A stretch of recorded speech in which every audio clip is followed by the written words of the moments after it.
I don't know. Boxing is a lot of wear and tear on the body. Maybe so. I'm not really sure. Out cash on all my houses and just bet everything on AJ, but I don't.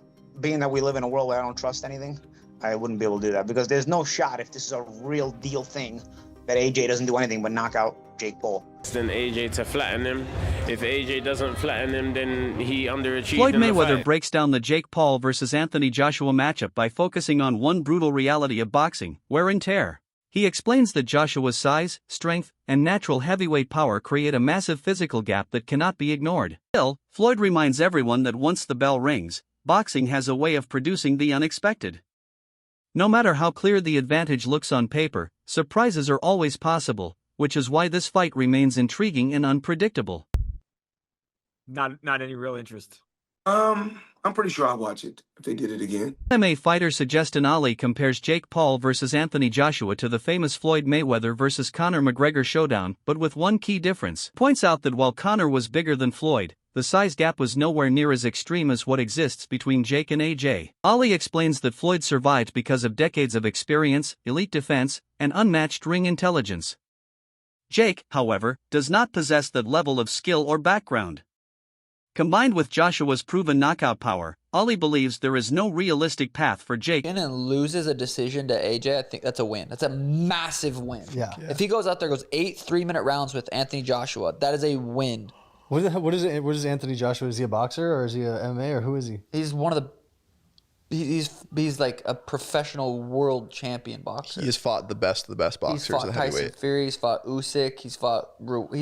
He's a legitimate professional boxer. He's not an influencer. Yeah, his is legit, bro. He is a dude. Did you see him knock out Francis Ngannou? Oh, he knocked out Francis Ngannou? Bad in the second round. Oh, okay, I remember. That's when Francis went to boxing. Francis went to boxing, fought Tyson Fury, like arguably the greatest heavyweight of all time. And some people think that's the big white dude, right? Beat Tyson Fury. They're like a lot of people think Francis beat him. So Francis fights Anthony Joshua. Anthony Joshua knocks him out cold in 2 rounds. Did you see that knockout? Francis, you remember it fresh off your head? No, I don't. Let me show you. Francis. It's insane. That's crazy. So this guy and Anthony, what's his name? Anthony Joshua. Yeah. He's not even like out of his prime, right? He's still primed out. He's still there. This isn't like that long ago. Damn. Watch. What if Jake knocks him out? Dude, it's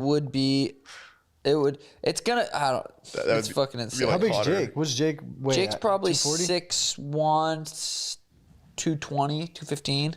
It'd be like Conor knocking out Floyd. I feel like. You don't think dude, Conor bigger? was that much bigger than Floyd. True. Like he was bigger. That's a good point. But not so you that. Think that this is significantly more impressive. This is nuts. Watch that. Would you say that this is more impressive if he's able to beat someone like that? If Jake beats Anthony Joshua, is it more impressive than Conor beat? I don't know. That's tricky. I don't know.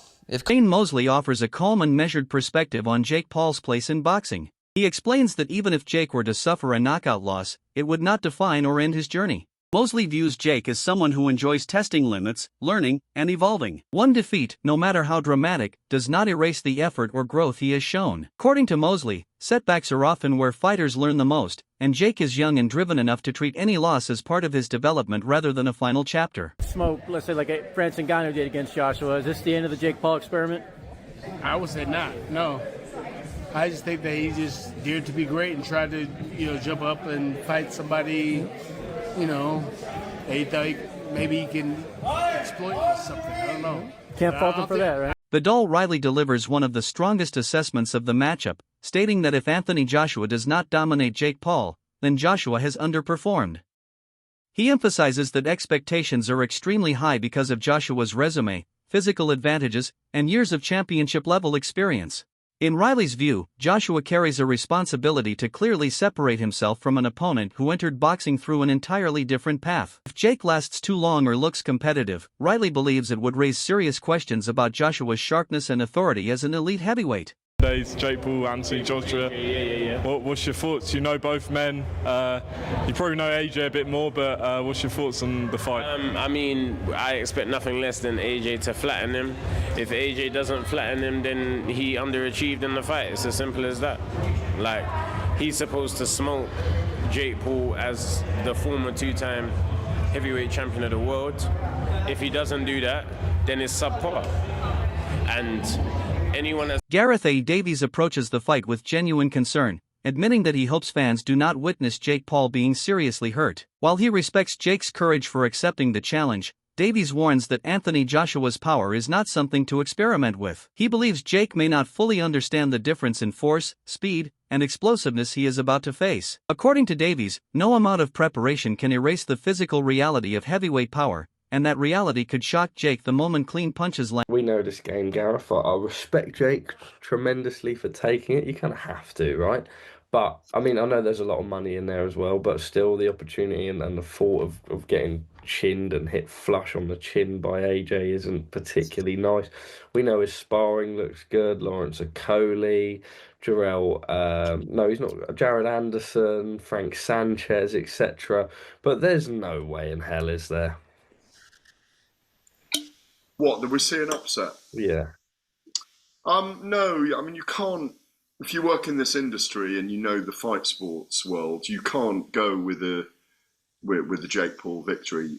The only thing you can perceive really is AJ tripping over and breaking an ankle and not being able to stand up after it looks like Jake Paul's clipped him with a left hook, where he's playing possum on the ropes, or he's thrown an overhand right that doesn't touch him or whatever. And it's mired in controversy forever. As I said and as I spoke with Nikisa Bidarian and Jake Paul at the press conference in Miami a couple of weeks back, if Jake Paul does do it, it'll be the biggest history. Anderson Silva offers a very different perspective, choosing to praise Jake Paul rather than dismiss him. Silva calls Jake a real fighter, pointing to his discipline, work ethic, and commitment to improvement. He believes Jake deserves respect for consistently taking on difficult challenges instead of easy wins. While Silva does not deny the danger of facing someone like Joshua, he insists that Jake's progress is the result of real dedication, not gimmicks. In Silva's eyes, Jake's journey deserves acknowledgement, regardless of how this fight ends.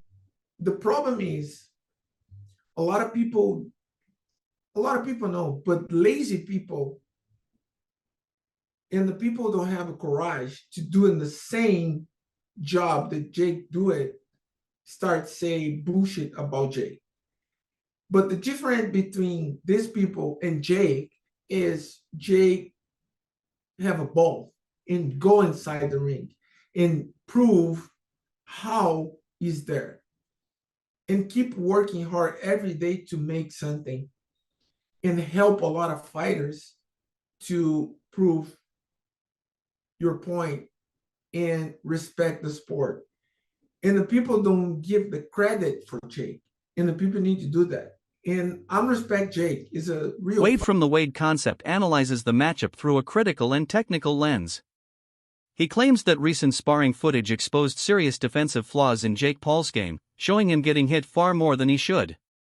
Wade argues that mistakes visible in the gym become far more dangerous against someone like Anthony Joshua, whose power operates on an entirely different level.